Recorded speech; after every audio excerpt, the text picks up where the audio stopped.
Shalom, Akyam, Guatham. First and foremost, I'd like to give all praises to Yahweh, Bahashem, Yahushai, Bahashem, Makakadash. I'd like to proceed this lesson with giving double honors to the apostles and elders of Great Millstone. This is going to be a part 2, landing back on, the agenda of the Lord, not the elites, man. It's going to be a part 2, so I left off on the book of Psalms, chapter 64, verse 6, man, and it reads, they search out iniquities, they accomplish a diligent search, both the inward thought of every one of them, and the heart is deep, man.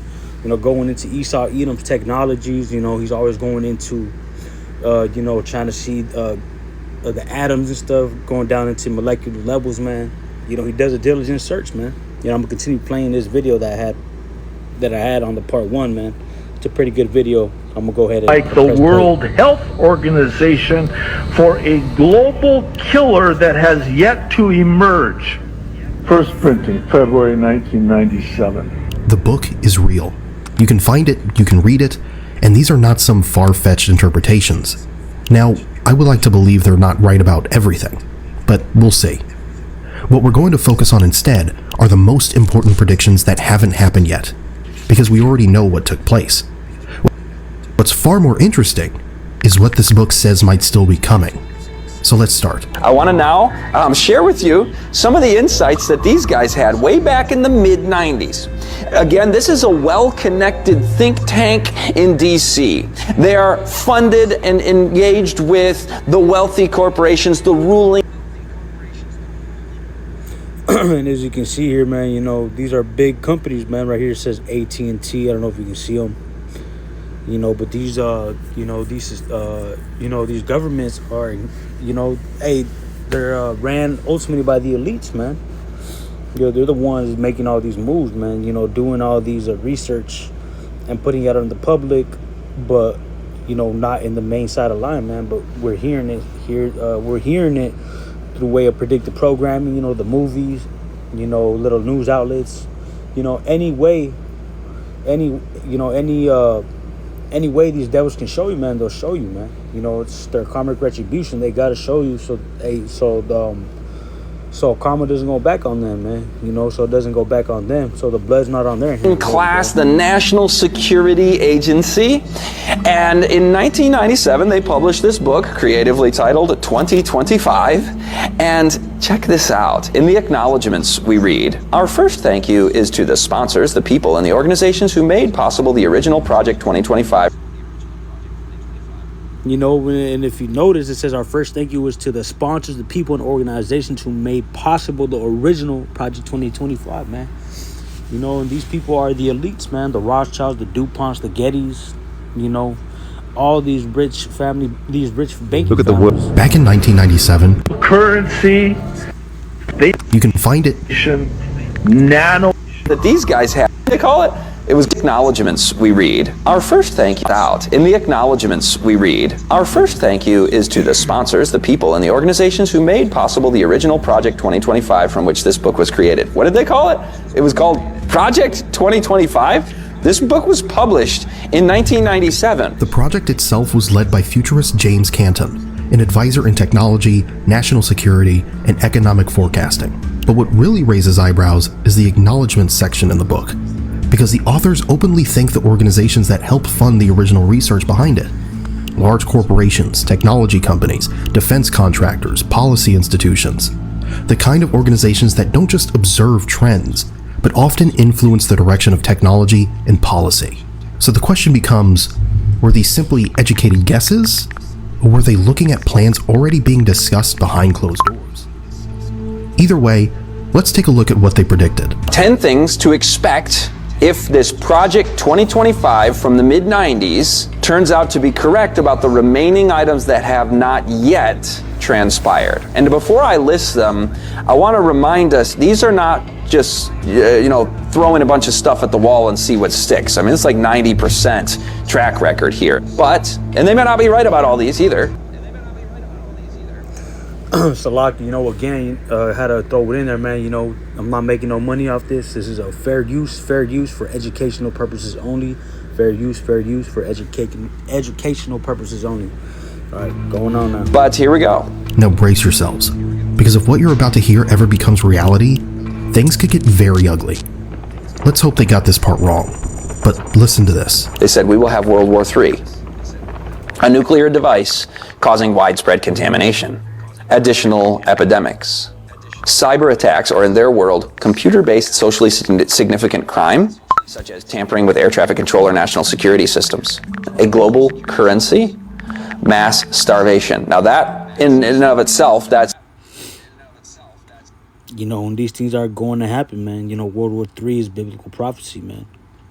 You know, global currency, which is the MOTB, man, is biblical prophecy, man. You know, mass starvation, which is famine, is biblical prophecy, man. It's pretty heavy that we just considered. And the Lord is allowing Esau Edom to bring these in for his doing, man, for his work. But given, again, the track record and how the things that they're announcing here, you also hear announced by the likes of Bill Gates and Klaus Schwab and Jesuit Tide. We're going to see some pretty interesting stuff as we go forward, but we're just on Project 2025 from the 90s right now. Let's look first at the mass starvation. I was mentioning Klaus Schwab and the World Economic Forum, WEF. He stated, we're going to have an angrier world. In the context of food and energy scarcity, we are going to have an angrier world. Those are his words. And so when he talks about an angrier world, and in the same interview, Klaus says that this angrier world will be because of economic conditions, and that's why I see the need for a great reset. In fact, roll that clip. And, you know, they're doing this, you know, they're feeding the people, getting them hooked on their little food, their little drugs. And ultimately, you know, that's when they're going to bring in their reset, man. They're going to be able to have control over the people, man. They're going to be able to be like, yo, man, y'all want some, you know, some food, man? Come through over here, man. You know, I'm going to just bring this up for later edification, man. You know, he's going to be like, yo, come over here, man. We got some food, man. And people are going to have to take that C hit, man. That mark of the beast, man. The RFID right now, please. Man. We have to prepare for a more angry world, and I see the... Because civil rights and uppers of the people. Let me see that one real quick.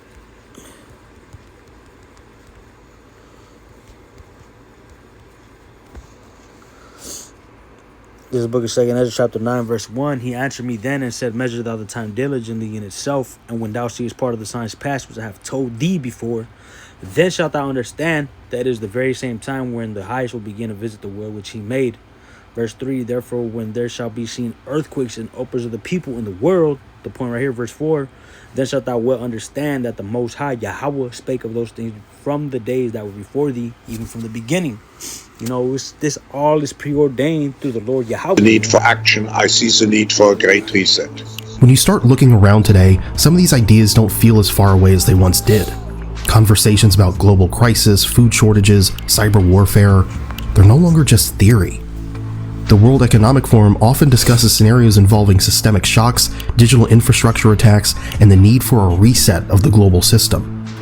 You hear similar language from government reports, economic forums, and international policy meetings. The idea that a large cyber attack could disrupt entire countries, or that supply chains could collapse and trigger food shortages, is something. You know, we're about to see these food shortages come, man. You know, in about 2 weeks, I saw a post, man. We can start seeing the effects of gas and food rise, man. Hey, call out Yahweh. Even officials now discuss publicly. And when you see these same themes appearing again and again, it makes you wonder, were these futurists simply connecting the dots ahead of time? Or were they closer to the people drawing the map in the first place? There is a Obama-produced film, a movie, that came out called Leave the World Behind. Why did the... And I was getting into it, man. You know, they released this movie, but it's going into predictive programming. They're telling you what's going to happen before it actually happens, man. Those that have the eyes to see, man, and the ears to hear. The Obamas get behind this film. The film, I won't be able to tell you that, but I can tell you what the film is about.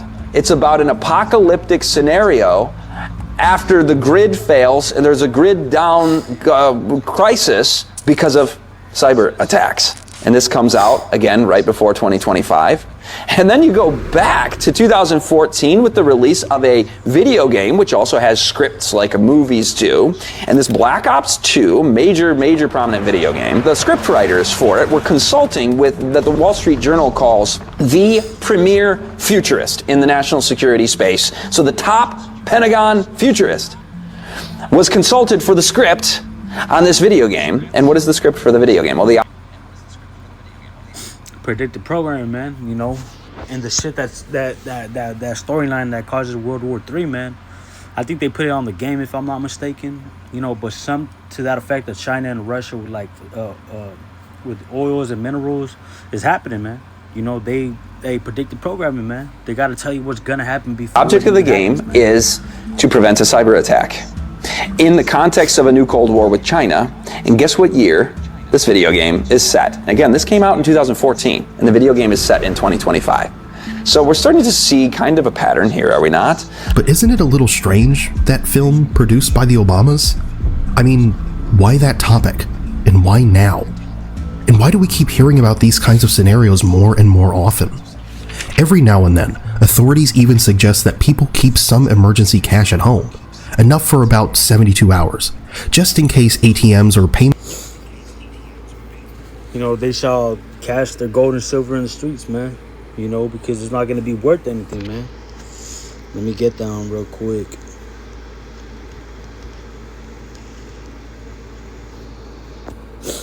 It's the book of Ezekiel, chapter 7, verse 19, and it reads,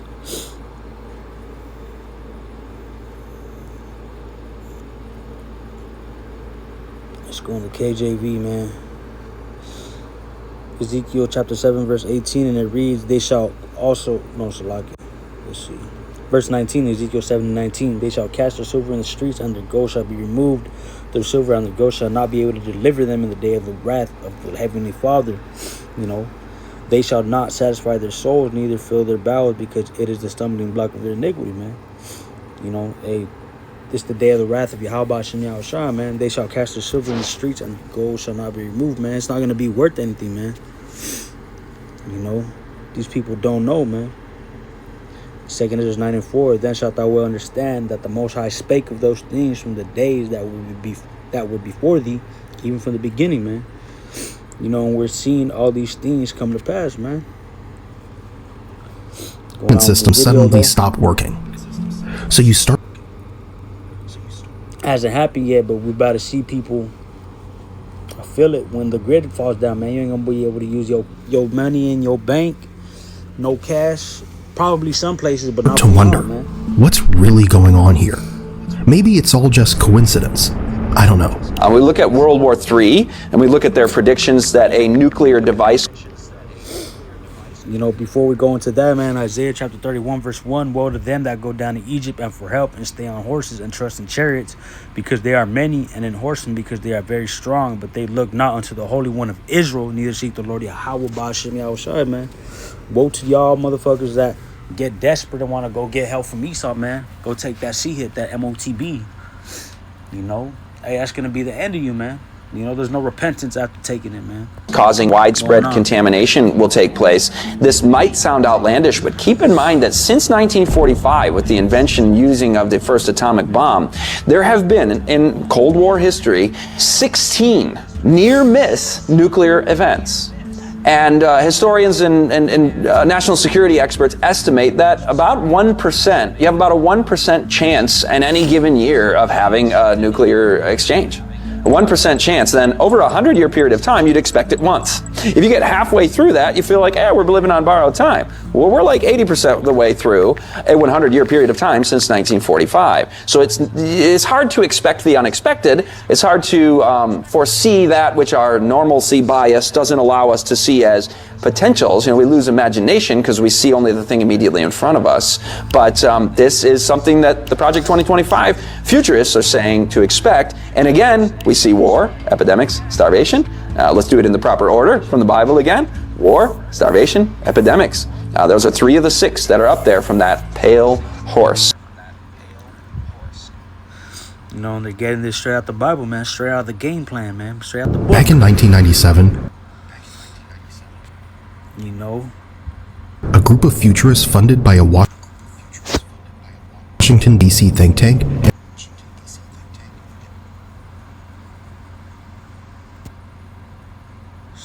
Let's see. You know, and we know that World War III